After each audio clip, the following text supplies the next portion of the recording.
بسم اللہ الرحمن الرحیم۔ السلام علیکم ناظرین و سامعین، ہمارا آج کا واقعہ حضرت بی بی فاطمہ رضی اللہ تعالیٰ عنہ کے پردے اور ایک عورت کے پردے کا ہے جس کے شوہر نے اس کا ناک اور اس کی چوٹی پردہ نہ کرنے کی وجہ سے کاٹ دی تھی۔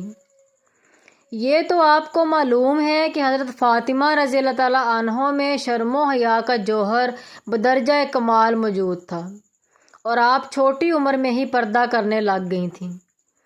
آپ کا یہ حجاب قدرتی شرم و حیا کی وجہ سے تھا، کیونکہ نزول آیات حجاب بعد میں ہوا اور آپ گھر میں رہنے لگی تھیں، بلا ضرورت اور بلا سبب کبھی باہر نہ نکلی تھیں۔ اگر نکلنا پڑتا تو چادر یا نقاب اوڑھ لیتیں اور سر سے لے کر پاؤں تک جسم مبارک کو ملفوف و ملبوس کر لیتی تھیں۔ بخلاف مردوں کے، عورتوں کو ٹخنے اور پاؤں ڈھانپنے چاہیے۔ پاؤں ننگے رکھنا بھی عورت کی بے پردگی میں شامل ہے۔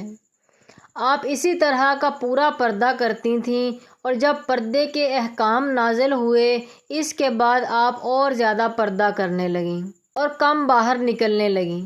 بھلا جس نبی صلی اللہ علیہ وآلہ وسلم کے نام پر قرآن اترا ہو اور جس قرآن میں مسلمان مستورات کو پردہ کرنے اور گھر میں بیٹھنے کی واضح ہدایت موجود ہو، اس نبی کی بیٹی اور اس قرآن کی تعلیم پانے والی بیٹی کس طرح بے پردہ رہ سکتی تھی اور کیوں کر کھلے منہ باہر نکل سکتی تھی؟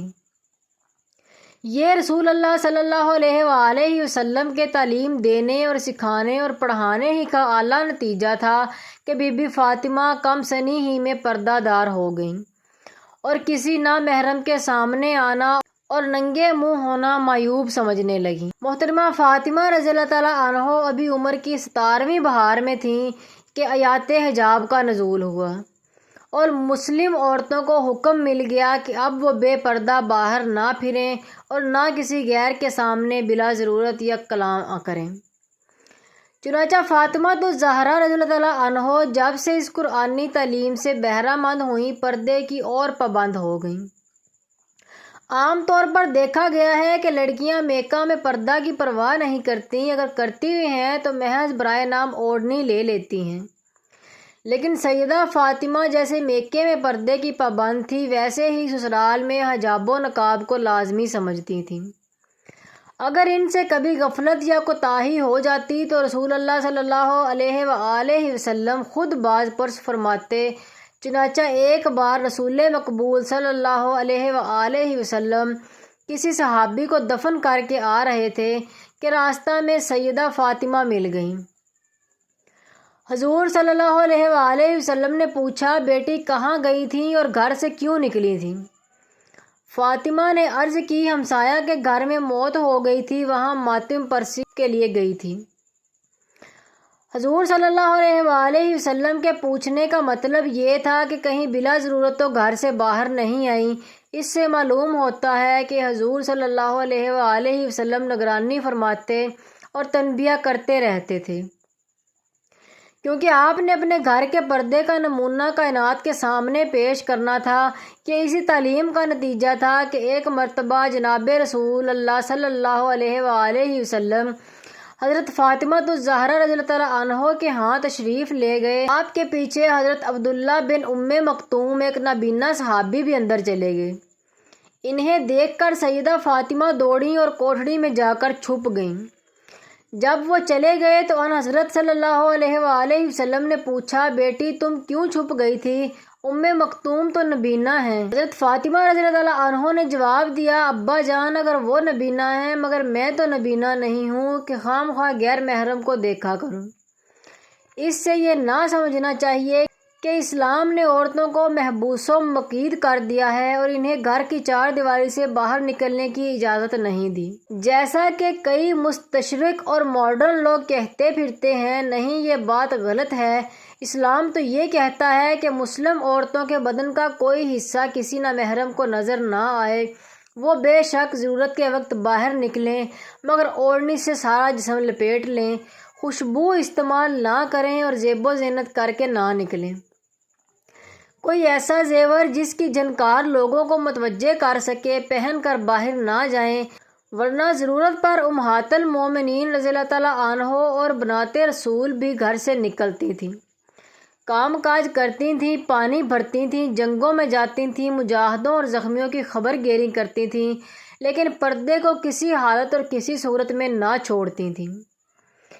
فی زمانہ جدھر دیکھو بالغ لڑکیوں سے لے کر بوڑھی سیانیوں تک حجاب و بے پردہ نظر آتی ہیں، مگر آج کل پردہ کہاں ہے؟ اس کا تو وجود ہی بالکل غائب اور ختم ہوا جاتا ہے۔ نہ کسی سے شرم ہے، نہ حیا، نہ اپنوں سے جھجک ہے، نہ بیگانوں سے پرہیز، بس ایک بدتمیزی اور بے حیائی کا شیطانی طوفان امڑ رہا ہے جو اسلامی تہذیب، اسلامی تمدن، اسلامی معاشرت، اسلامی اخلاق، اسلامی تعلیم، اسلامی ثقافت اور اسلامی غیرت و ہمت کو اپنی لپیٹ میں لے رہا ہے۔ نہ کسی کنواری کو شرم ہے، نہ بیاہی کو حیا، سب نے بھیڑ چال اختیار کر رکھی ہے، کھلے منہ، کھلے سر، کھلے سینہ اور ننگے بازو سڑکوں پر دندناتی پھر رہی ہیں، گلیوں میں بھاگ رہی ہیں، بازاروں میں پھر رہی ہیں۔ اسی طرح ہوٹلوں اور باغیچوں میں ان کی نمائشیں اور بھی غضب ڈھاتی ہیں۔ اگر کوئی لڑکی اور کوئی عورت پردہ بھی کرتی ہے تو یہ پردہ اپنوں سے ہوتا ہے، غیروں سے نہیں ہوتا۔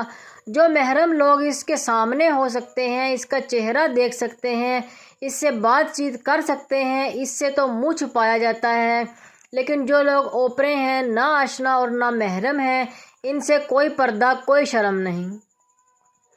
گفتگو اور ہنسی مذاق کرنے سے کوئی پرہیز نہیں، بلکہ نوکر، ملازم، ہمسائے، اہل محلہ، اسی طرح دھوبی، معاشقی، حجام سے بھی کوئی حجاب نہیں۔ خواہ وہ کتنے ہی جوان کیوں نہ ہوں، انہیں تو مرد سمجھا ہی نہیں جاتا، اور یہ بے حجاب خواتین بسا اوقات ایک ہی تھڑے فرش، ایک ہی چارپائی پر اور ایک ہی کمرے میں بیٹھ کر گھنٹوں ہانکتی چلی جاتی ہیں۔ ایک بار ایک غیور مسلمان نے اپنی عورت کی ناک اور چوٹی کاٹ دی تھی۔ وہ اپنی بیوی کے ساتھ گاڑی میں سوار تھا۔ وہ کئی اسٹیشنوں پر پانی پینے یا کسی اور کام کے لیے اترتا رہا۔ اس نے دیکھا کہ اس کی بیوی اس کے سامنے تو پردہ کرتی تھی، مگر وہ جب سامنے سے ہٹ جاتا تو منہ کھلا چھوڑ کر سب کو دیکھنے لگتی۔ آخر ایک مقام پر اس کا پیمانہ صبر و شکیب لبریز ہو گیا اور اس نے غیرت اور غصے میں آ کر انتہائی قدم اٹھایا۔ اس نے اس کا برقع اتار پھینکا اور بازو سے پکڑ کر نیچے گھسیٹ لایا، اس کی ناک اور چوٹی کاٹ ڈالی اور کہا، اے کم بخت، تو میرے سامنے تو پردہ کرتی ہے اور نامحرموں کے سامنے چہرہ کھول دیتی ہے۔ کاش ہماری بہو بیٹیاں، ہماری مائیں اور بہنیں پردے کے حکم پر غور کریں۔ اللہ اور اس کے رسول صلی اللہ علیہ وآلہ وسلم نے تن بدن ڈھانکنے کی جو تاکید فرمائی ہے، اس کی پابند رہیں، اور سیدہ فاطمہ الزہرا کی پیروی کر کے صحیح معنوں میں اسلام زادیاں بنیں۔ اللہ ہماری قوم کی بیٹیوں کو اس کی توفیق عطا فرمائے، آمین ثم آمین۔ ناظرین و سامعین، کیسی لگی آپ کو ہماری آج کی ویڈیو اچھی لگے ویڈیو کو لائک کریں اور ساتھ ہی سبسکرائب کے بٹن کو کلک کر کے بیل آئیکن کو بھی دبا دیں تاکہ ہماری ہر نئی آنے والی ویڈیو کا نوٹیفیکیشن سب سے پہلے آپ کو ملے۔ تو ملتے ہیں ایک نئی ویڈیو کے ساتھ، تب تک کے لیے اللہ حافظ۔